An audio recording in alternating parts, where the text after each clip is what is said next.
오늘은 평소와는 조금 다른 이야기를 들고 들어왔습니다. MBA에 대한 이야기예요. 2년간의 풀타임 MBA에 대한 이야기입니다. 저는 이 영상을 찍기 전에 MBA에 대한 다른 영상들을 유튜브에서 한번 찾아봤어요. 유익한 영상, 덜 유익한 영상, 또는 재밌는 영상, 덜 재밌는 영상, 이런 영상들이 쭉 있었는데 한 가지 공통점을 찾는다면 조회수들이 전반적으로 높지 않았어요. 신기한 점은 그렇게 찾아보고 나니까 마음이 좀 놓였습니다.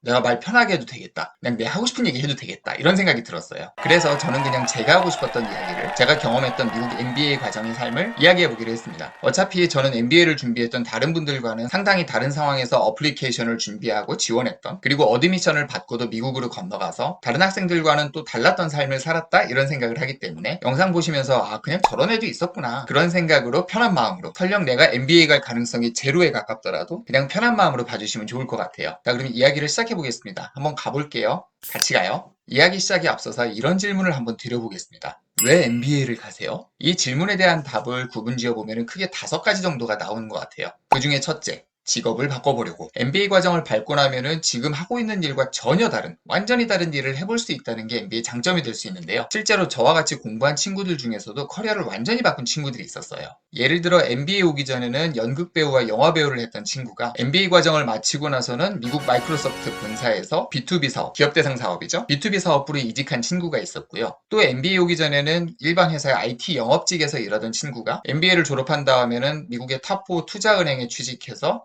고액 연봉을 받으면서 일했던 친구도 있었어요. 물론 다들 그런 건 아니에요. 그리고 두 번째, 학력을 강화하거나 아니면 아예 학력을 바꿔보려고. 예를 들어 제가 아는 어떤 분은 대학교 학부는 그냥 한국에서 나왔는데 그것도 인서울이 아니었어요. MBA는 미국의 탑 MBA에 합격했고 캘리포니아 팔로알토에 있는 곳이에요. MBA를 졸업하기 전에 캘리포니아에 있는 모 대기업에 취직해서 한국에서는 좀처럼 경험하기 어려운 멋진 삶을 살기도 해요. 그리고 일단 MBA가 석사학위가 되다 보니까 앞에 M이 마스터를 의미하죠. 석사라는 뜻. 학부 졸업생이 석사학위를 받게 되니까 일단 가방끈 자체가 길어집니다. 그리고 세 번째, 미국 생활을 경험해 보려고. 저처럼 한국에서 태어나서 한국에서 쭉 초중고 대를 나오고 군대도 한국에서 나오고 회사도 한국에서 쭉 다녔던 사람한테는 미국에서 사는 삶이 굉장히 궁금했었어요. 그러다가 풀타임 MBA를 가게 되니까 자연스레 미국에서 살아볼 기회가 생겼고 그 덕분에 한국에서 그동안 글로 보던 영상으로 보던 미국과는 실제로 살아가면서 깨닫게 된 미국과는 굉장히 큰 차이가 있다. 굉장히 격차가 크다. 이런 생각을 하게 됐습니다. 그리고 넷째, 미국에서 경영학 공부가 해보고 싶어서. 근데 정말 이런 사람들이 있더라고요. 미국에서 만났던 친구들 중에는 경영학을 공부하고 싶어서 MBA 온 친구가 생각보다 꽤 많았어요. 물론 미국 학생들이에요. 한국 학생 중에는 그랬던 경우가 그리 많지 않았었습니다. 그럴 거면 그냥 한국에서 공부했겠죠. 마지막 5번째, 누군가 남이 시켜서. 자기가 아닌 타의로 MBA를 온 친구들도 있어요. 자기가 가고 싶어서 지원하고 왔다기보다는 그냥 남이 시켜서 온 경우들인데 제가 이 얘기를 왜 하냐면은 제가 그랬어요. 다른 누군가가 시켜서 MBA를 간 경우입니다. 이렇게 온 부류는 크게 2가지예요. 사업을 하는 부모가 자기 아이를 나중에 경영진으로 만들기 위해서 MBA를 보냈거나 아니면 회사가 시켜서 온 경우. 군대가 시켜서 온 사람들도 있습니다. 이거를 조금 다른 표현으로 얘기해 본다면 전자를 패밀리 비즈니스에 대한 부분, 그리고 후자를 코퍼레이트 스폰서드 MBA 또는 밀리터리 스폰서드 MBA라고 할 거예요. 저도 20대 후반, 30대 초반에 그냥 자비로 MBA를 가고 싶었던 때가 있었어요. 하지만 미국이나 유럽으로 MBA를 가려면 제가 멀쩡히 다니던 회사를 짜잔 때려치고 수업료와 거주비를 포함해서 2억에서 3억에 이르는 돈을 들여서 밤잠을 줄여가며 공부하면서 타지 생활을 해야 됐어요. 만약 회사에서 돈 벌던 점에 기회비용까지 생각을 한다면 단순히 2, 3억의 문제로 끝날 게 아니라는 생각을 했었어요. 그래서 저는 그때 차라리 그럴 거면 그냥 집을 사지 이런 생각을 하면서 MBA 들어갈 돈으로 서울 서대문구에 전세 끼인 아파트를 나 차익을 주고 구입했었습니다. 20평형대였어요. 지금 생각해보니까 나름 잘했던 짓인 것 같기도 해요. 그래서 그때 회사는 오히려 그만두지 않고 더 열심히 일하면서 다녔는데 나중에 30대 중반을 넘어가니까 그때서 이제 회사가 MBA를 갔다 오라 하면서 얘기를 하더라고요. 이미 남들은 다 다녀온 MBA를 한참 나이 지나서 가다 보니까 저보다 나이 많은 사람은 거의 못 봤었어요. 딱 한 분 있었는데 그분도 한국 학생이에요. 그것도 스폰서로 오셨던. 물론 당연히 폰으로 MBA 가는 경우에도 좋은 점들은 많습니다. 우선 풀타임 MBA 2년 학비를 회사가 다 대줘요. 그리고 아파트나 주택 거주 비용을 별도로 대주고 이와 별개로 월급도 계속 나왔어요.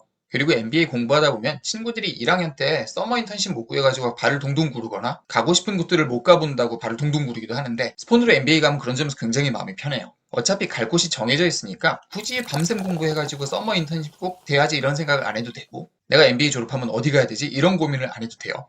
물론 그래놓고 회사에 돌아오면 굉장히 열심히 일해야 돼요. 그래서 저는 남들이 서머 인턴십 준비하는 시간에 그냥 혼자 놀 궁리들, 돌아다닐 궁리들을 찾아봤는데 생각보다 재밌게 할 것들이 많았었어요.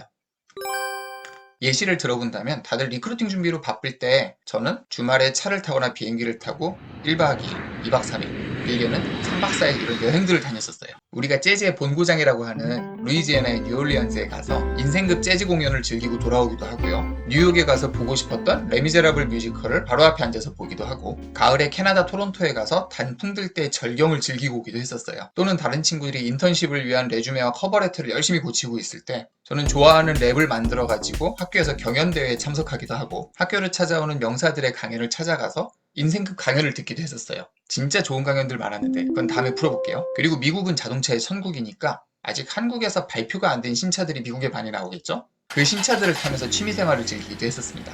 예를 들면 2016년 초에 미국에서 신형 포르쉐 911이 출시됐을 때 그게 코드 991.2겠죠. 아직 발표도 안 된 신차를 미국 F1 트랙에서 풀스피드로 달려보는 영광을 누리기도 하고, 고속도로에서 신형 콜벳이나 아우디 R8을 신나게 타볼 수 있었어요. 어차피 MBA 2년이 지나고 나면 저는 다시 회사로 돌아와서 일을 해야 될 거다, 이런 생각이 있었기 때문에 그 2년간의 하루하루를 알차게 살려는 고민을 나름대로 정말 많이 했던 것 같아요. 특히 제가 가끔 다른 영상에서도 얘기하는 행복이란 무엇인가, 행복한 삶은 어떻게 살아야 하는가, 이런 고민들을 유학 시절에 진짜 많이 했었어요. 어쨌든 요약하면 다른 MBA 학생들과는 약간 결이 다른 삶을 즐기고 왔다, 이런 생각을 해봅니다. 대신 제 의지가 아닌 타이르 MBA를 갔다 오다 보니까 원하는 대로 진행되지 않았다, 이런 부분은 조금 아쉬운 점이 있어요. 좀 더 구체적으로는 제가 가고 싶은 때 MBA를 가지도 못했지만 지원에 대한 시점, 그리고 준비에 대한 시점도 제 마음대로 못했던 부분은 좀 아쉬운 부분이에요. 제 경우에는 2015년 여름에 시작하는 풀타임 MBA를 가기로 결정된 게 2014년 12월이었어요. MBA를 준비해보신 분은 알겠지만 대체로 MBA 지원은 3번의 라운드 정도로 구성이 됩니다. 만약 2015년 가을에 학기가 시작된다? 그러면 1라운드는 2014년 9월부터 10월까지 지원을 받고 그 다음에 인터뷰를 보고 어드미션을 주고요. 2라운드는 2015년 1월에 지원을 받아서 2월, 3월에 인터뷰와 결정을 하고, 3라운드는 2015년 3월 또는 4월에 지원을 받고 그 이후부터 추가 합격과 입예 합격을 섞어서 발표를 해줍니다. 하지만 대체로 3라운드는 인터내셔널 스튜던트보다는 미국에 있는 학생들이 뽑히는 경우가 꽤 많아요. 그래서 저 같은 인터내셔널 스튜던트는 그냥 라운드 2까지 준비하고 라운드 3에서는 혹시나 하는 마음으로 기다리고 하는데, 그래서 라운드 2까지 합격이 안 되면 그의 MBA는 포기가 될 수도 있습니다. 그런데 이미 1라운드를 날린 상태로 MBA 결정을 하고 지원을 하다 보니까 스트레스가 이만저만이 아니었어요.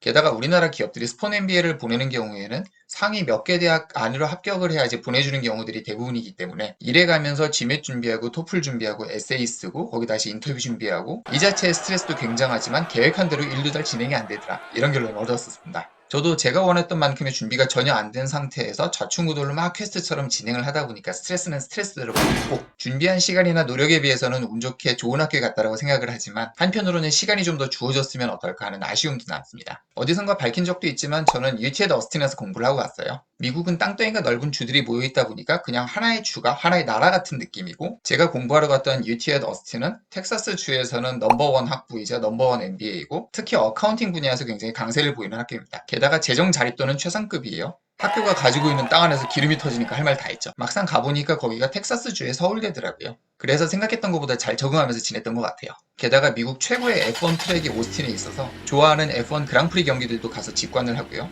르망 24시의 레이스 중에 미국 편 월드 투어도 가서 볼 수 있었고, 자동차 덕후로서는 감격적인 순간들을 경험하고 왔어요. 근데 뭐 하다 여기까지 왔지?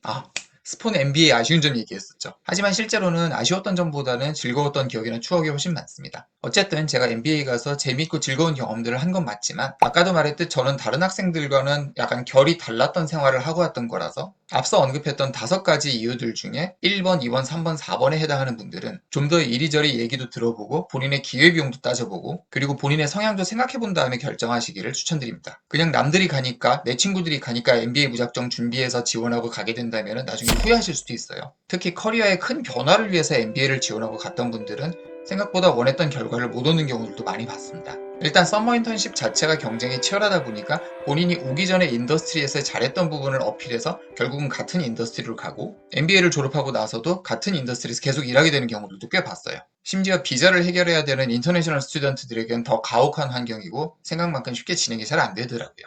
저희 어차피 스폰으로 MBA를 왔으니까 그런 친구들 구경하는 재미처럼 옆에서 지켜보면서 이런저런 얘기들 하고 듣고 지냈지만, 만약 본인이 아까의 1번의 이유, 커리어 체인지를 목적으로 MBA를 간다면 가기 전에 이리저리 더 알아보시고 얘기를 들어보는 게 좋을 것 같아요. 하지만 저처럼 5번, 남이 시켜서 MBA를 왔고, 그래서 3번, 미국에서의 삶을 살아보고 싶다 이랬던 사람한테는 호기심 반 관심 반으로 공부 과정이나 같이 공부했던 친구들이랑 친해지면서 이런저런 점들을 배웠었는데, 흔히 얘기하는 학교 공부보다는 사람 공부를 하면서 더 많은 걸 배웠기 때문에 그 이야기들을 해보는 게 오히려 의미 있을 것 같습니다. 근데 얘기하다 보니까 생각했던 시간들을 다 채워버렸네요. 일단 오늘은 여기서 끊고요. 다음 편에서는 제가 값지게 보냈던 시간들 이야기를 한번 풀어보겠습니다. 끝까지 봐주셔서 감사합니다.